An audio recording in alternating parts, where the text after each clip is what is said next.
welcome to my channel. In today's video, I'm going to be showing you how to rotate an image inside Adobe Premiere. So, without further ado, let's get started. So now we're in Adobe Premiere and I choose here the Mo Production logo to do this tutorial on, and I want to make this film wheel to rotate. And the way to do that is, first I want to separate our film wheel from our logo.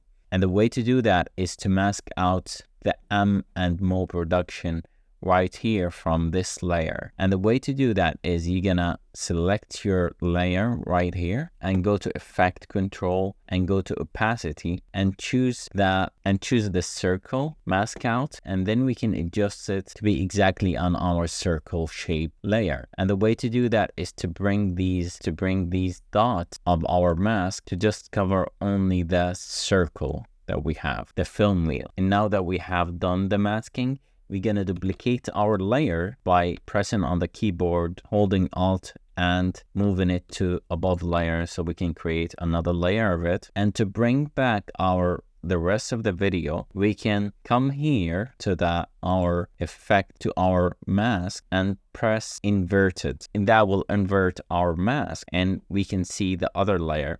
So now we have the film wheel and the rest of the logo on different layers. So as you can see, if I press on the eye toggle right here, you can see that we have our circle on this layer. So we're gonna select the film wheel layer and go to right here, motion. And the first thing that we are going to do is we're gonna go to the anchor point and change it to be in the center of our circle, and then go back to rotation and first create a keyframe. And we want to create a keyframe by pressing on this stopwatch, but first let's start from the beginning and press on the stopwatch. Now we have created a keyframe, and then we go to a little bit moving forward and we change the rotation and change the rotation to the right, and 68 is good. And now we can play it to see how it looks.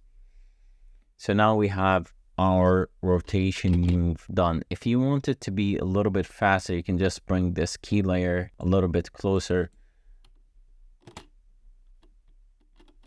It depends on what you desire for the rotation speed to be. So that is basically it for the rotation of an image inside Adobe Premiere. I hope this video was helpful for you, and I would really appreciate it if you can smash that like button for me, and I will see you in the next video.